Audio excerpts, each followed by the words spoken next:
तो आज हम जिस विषय पे बात कर रहे हैं वो है जेफ केलर की काफ़ी मशहूर किताब एटीट्यूड इज़ एवरीथिंग। हाँ, बिल्कुल। हमारे पास इसका एक बहुत डिटेल्ड हिंदी रिव्यू है हम्म। जो इस किताब को पूरी तरह से देखता है, इसका सार क्या है, इसका ढांचा कैसा है और इससे क्या खास सबक मिलते हैं। हम्म। ये रिव्यू बताता है कि पर्सनल डेवलपमेंट की दुनिया में ये किताब इतनी प्रभावशाली क्यों है। सही। तो आज हमारा मकसद है इस रिव्यू के जरिए किताब के सेंट्रल आइडिया को समझना कि कैसे हमारा नजरिया, हमारा एटीट्यूड सच में हमारी जिंदगी को दिशा दे सकता है। हाँ। और हम देखेंगे कि रिव्यू इससे कौन से जरूरी सबक निकालता है। ठीक है। और देखिए, रिव्यू की शुरुआत ही एक बड़े दमदार विचार से होती है कि हमारी सोच ही सब कुछ है, वही हमारी जिंदगी की दिशा तय करती है। अच्छा। बाहर क्या हो रहा है, लोग क्या कह रहे हैं, उसका उतना असर नहीं होता जितना हमारी अपनी सोच का होता है। हाँ बिल्कुल, रिव्यू एकदम साफ कहता है पॉजिटिव सोच पॉजिटिव नतीजे लाती है, नेगेटिव सोच जिंदगी को उसी तरफ ले जाती है। ये तो काफी सीधी बात लगती है। हाँ, लगती तो सीधी है। चलिए इस रिव्यू की मदद से इसे थोड़ा और खोलते हैं। जरूर। तो ये रिव्यू बताता है कि केलर ने किताब को 3 हिस्सों में बांटा है। अच्छा। पहला हिस्सा कहता है सफलता की शुरुआत आपके रवैये से होती है, और इसमें वो जो मशहूर कहावत है ना, आप वही बनते हैं जिसके बारे में आप सोचते हैं। हाँ एग्जैक्टली, इस पर बहुत जोर दिया गया है। तो रिव्यू के हिसाब से ये विचार कितना फाउंडेशनल है। ये बहुत ही ज्यादा बुनियादी है। रिव्यू के मुताबिक तो ये पूरी किताब की नींव है, लेकिन ये सिर्फ अच्छा सोचो वाली बात से कहीं ज्यादा गहरा है। रिव्यू इस पर जोर देता है कि हमारे विचार सिर्फ हवा हवाई नहीं है, वो असल में हमारी हकीकत बनाते हैं। अच्छा, कैसे? ये एक एक्टिव प्रोसेस है। हाँ। मतलब रिव्यू कहता है कि सिर्फ सोचना काफी नहीं है, आपको जानबूझकर एक सकारात्मक माहौल बनाना पड़ता है। माहौल बनाना मतलब? जैसे आप किस तरह के शब्द इस्तेमाल करते हैं, कैसे लोगों के साथ उठते बैठते हैं। रिव्यू के अनुसार ये सब बहुत जरूरी हैं। हाँ, ये तो सुना है, संगत का असर। बिल्कुल। और ये भी कि आप किस तरह की खबरें या जानकारी अपने दिमाग में जाने देते हैं। हाँ।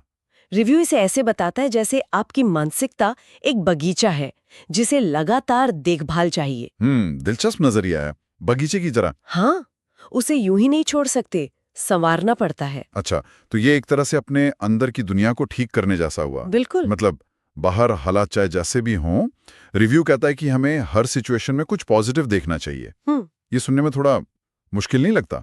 मुश्किल लग सकता है शुरू में, लेकिन रिव्यू इसे एक स्किल की तरह देखता है जिसे प्रैक्टिस से सीखा जा सकता है। स्किल? हाँ, ये नजरिए का खेल है। जैसे कोई चुनौती आई तो उसे प्रॉब्लम ना देखकर एक मौका समझे कुछ नया सीखने का या खुद को परखने का। रिव्यू ये नहीं कहता कि नेगेटिव फीलिंग्स को दबा दो, बल्कि ये कि आपका फोकस कहाँ है, ये चुनना आपके हाथ में है। तो दिमाग को रिट्रेन करने जैसा हुआ। हाँ बिल्कुल, ताकि वो अपने आप अच्छी चीजों पर ज्यादा ध्यान दे। ये अंदरूनी सोच बदलने की बात तो ठीक है, लेकिन रिव्यू ये भी साफ करता है कि सिर्फ सोचना ही सब कुछ नहीं है। नहीं, बिल्कुल नहीं। असली बदलाव तो तब आता है जब इसे एक्शन में बदला जाए, है ना? एग्जैक्टली। रिव्यू के मुताबिक दूसरा हिस्सा इसी पर है, सोच को काम में बदलना। और यहाँ वो आलस्य और डर जैसी रुकावटों का जिक्र आता है। हाँ, जो हम सबको रोकती हैं कभी ना कभी। सही। तो रिव्यू के हिसाब से ये पॉजिटिव मानसिकता इन असली रुकावटों को पार करने में कैसे मदद करती है? क्या ये सिर्फ विल पावर की बात है? विल पावर तो है ही, पर रिव्यू इसे थोड़ा और गहराई से समझाता है।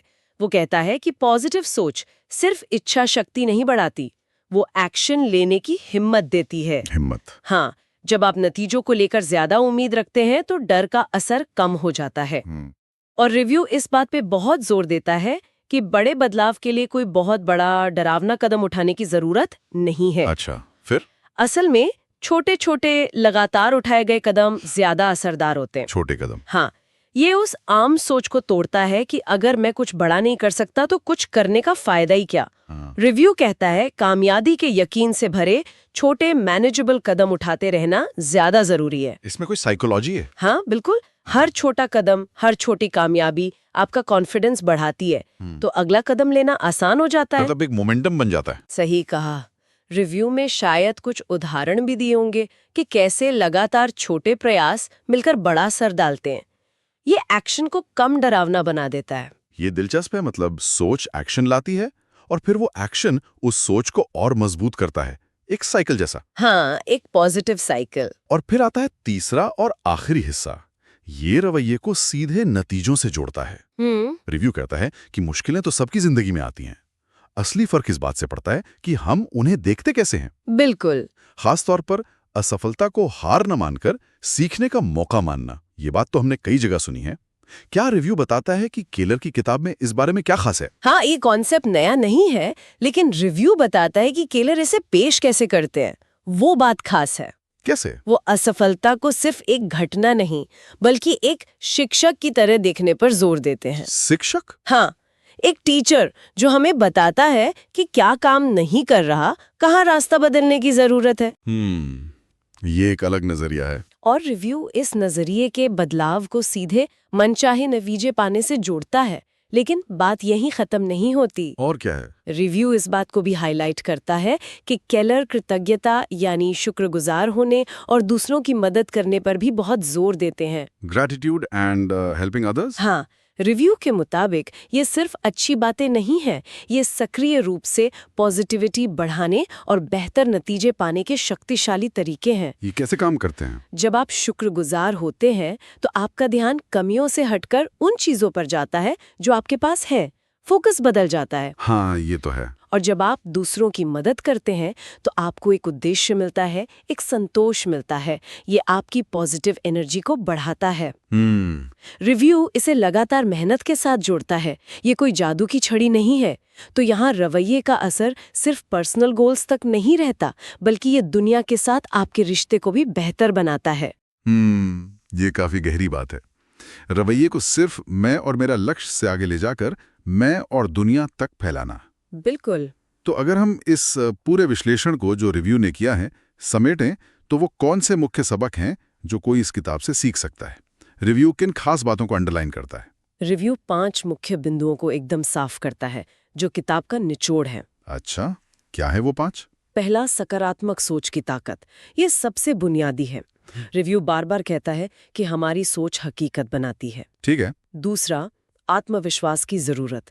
रिव्यू के अनुसार खुद पर भरोसा रखना किसी भी सफलता के लिए बेहद जरूरी है। हाँ, ये तो है। तीसरा, छोटे लगातार कदमों का असर। रिव्यू जोर देता है कि सफलता रोजाना के छोटे सही दिशा में उठाए गए कदमों का नतीजा है। निरंतरता। कंसिस्टेंसी। चौथा, असफलता को देखने का नया नजरिया। इसे हार नहीं, बल्कि सीखने, सुधरने और आगे बढ़ने का मौका मानना। लचीलापन। रेजिलियंस। ओके। और पांचवां, कृतज्ञता और मदद की भूमिका। रिव्यू इन्हें सिर्फ अच्छा महसूस करने वाली चीजें नहीं, बल्कि सक्रिय रणनीतियां बताता है जो पॉजिटिविटी बढ़ाती हैं और बेहतर नतीजों में मदद करती हैं। तो ये 5 मुख्य बातें। हाँ, रिव्यू के हिसाब से ये कोर मैसेज हैं। सुनने में ये 5 बातें बहुत सीधी और सरल लगती हैं। शायद इसीलिए ये किताब इतनी पॉपुलर भी है। हाँ, मुमकिन है। लेकिन रिव्यू खुद इस बात को मानता है कि इन्हें जानना एक बात है और असल जिंदगी में उतारना वो बिल्कुल दूसरी बात है। सही कहा। असली चुनौती शायद यहीं पर है। इन सरल लगने वाले सिद्धांतों को रोजमर्रा की जिंदगी में लागू करना। बिल्कुल। रिव्यू किताब के स्टाइल पर भी बात करता है। बताता है कि भाषा बहुत आसान है, छोटी छोटी कहानियां और रियल लाइफ उदाहरण है। हाँ। और हर चैप्टर के आखिर में कुछ एक्शन स्टेप्स भी दिए हैं। लगता है लेखक ने जानबूझकर इसे बहुत प्रैक्टिकल बनाया है। बिल्कुल। रिव्यू के मुताबिक इसकी सरलता ही इसकी सबसे बड़ी ताकतों में से एक है। कोई भारी भरकम फिलॉसफी नहीं। इससे ये बहुत बड़े दायरे के लोगों तक पहुंच पाती है। रिव्यू साफ कहता है कि ये किसके लिए फायदेमंद हो सकती है, जैसे स्टूडेंट्स जिन्हें मोटिवेशन चाहिए, हाँ, या वो लोग जो अपनी नौकरी या बिजनेस में स्ट्रगल कर रहे हैं, या कोई भी जिसे लगता है कि उसकी नेगेटिव सोच उसे पीछे खींच रही है और वो बदलाव चाहता है। मतलब काफी वाइड ऑडियंस है। हाँ, रिव्यू का मानना है कि इसकी सीधी सपाट शैली और प्रैक्टिकल सुझाव इसे उन लोगों के लिए भी अच्छा बनाते हैं जो शायद ज्यादा कॉम्प्लेक्स सेल्फ हेल्प बुक से कतराते हों। एक अच्छा स्टार्टिंग पॉइंट हो सकता है। हाँ, आत्म सुधार की यात्रा शुरू करने वालों के लिए, क्योंकि ये समझने और लागू करने में आसान लगता है। और जिस व्यक्ति ने ये रिव्यू लिखा है उन्होंने तो इसे पूरे 5 स्टार दिए। हाँ, रेटिंग तो काफी अच्छी है। रिव्यू में इसकी सरल भाषा, इसके प्रैक्टिकल टिप्स और पॉजिटिव माइंडसेट बनाने की इसकी क्षमता की काफी तारीफ है। लेकिन साथ ही रिव्यू लिखने वाले एक चेतावनी सी भी देते हैं, या यूं कहें कि एक जरूरी बात पर जोर देते हैं। वो क्या? कि इन सबको को सिर्फ पढ़ना या जानना काफी नहीं है, असली फायदा इन्हें अमल में लाने से ही होगा। और रिव्यू का ये आखिरी पॉइंट शायद सबसे ज्यादा जरूरी है ना? ज्ञान अपनी जगह है, लेकिन शक्ति तो इसके इस्तेमाल में है। बिल्कुल। रिव्यू ये साफ करता है कि किताब आपको एक नक्शा दे सकती है, रास्ता दिखा सकती है, लेकिन उस पर चलना तो पढ़ने वाले को ही पड़ेगा। सही बात है। बदलाव सिर्फ पढ़ने से नहीं आएगा, बल्कि उन विचारों को अपनी रोज की आदतों और रिएक्शंस में शामिल करने से आएगा। तो रिव्यू एक तरह से गेंद वापस पढ़ने वाले के पाले में डाल देता है। ये लो आइडियाज, अब इन्हें यूज करने की जिम्मेदारी आपकी। हाँ, ये सिर्फ इन्फॉर्मेशन नहीं, एक्शन का कॉल है। बिल्कुल, जैसा कि रिव्यू इसे पेश करता है। तो कुल मिलाकर इस रिव्यू के आधार पर हम कह सकते हैं कि एटीट्यूड इज एवरीथिंग का सार यही है। ये एक सीधा, सरल लेकिन बहुत शक्तिशाली मैसेज देती है। हाँ, ये बताती है कि हम बाहरी हालात को हमेशा कंट्रोल नहीं कर सकते। सही। लेकिन हम उन पर अपनी प्रतिक्रिया, अपनी मानसिकता को जरूर कंट्रोल कर सकते हैं। बिल्कुल। और यही हमारी जिंदगी के अनुभव और नतीजों पर गहरा असर डालता है। ये हमें याद दिलाता है कि ड्राइवर सीट पर हमारी सोच बैठी है। निश्चित रूप से। रिव्यू इसे एक बेहद प्रैक्टिकल गाइड के तौर पर दिखाता है, जो मुश्किल थ्योरी के बजाय रोजमर्रा की जिंदगी में लागू होने वाले आइडियाज पर फोकस करती है। और ये उन सभी के लिए एक जरूरी सवाल खड़ा करता है जो पर्सनल ग्रोथ में रुचि रखते हैं। एक ऐसा सवाल जो रिव्यू के मैसेज में भी झलकता है। क्या सवाल? कि इन सब बातों को समझने और मानने से आगे बढ़कर आज या कल में ऐसा कौन सा एक छोटा ठोस कदम उठाया जा सकता है जो इन विचारों पर आधारित हो। हाँ, ये असली बात है। शायद यही असली चुनौती है जिस पे सोचने की जरूरत है। कोई व्यक्ति सकारात्मक रवैये के सिर्फ विचार को एक ठोस कार्य में कैसे बदल सकता है, चाहे वो कितना ही मामूली क्यों न लगे। सिर्फ ये सोचना कि हाँ मुझे पॉजिटिव रहना चाहिए से आगे बढ़कर आज ऐसा क्या किया जा सकता है, जैसे शायद किसी को थैंक यू कहना, किसी छोटी सी चीज के लिए शुक्रगुजार महसूस करना, या किसी मुश्किल सिचुएशन में जानबूझकर पॉजिटिव पहलू ढूंढना। हाँ, जो उस रवैये को सिर्फ एक विचार ना रहने दें, बल्कि उसे एक जीती जागती हकीकत बना दे। ये सोचने वाली बात है।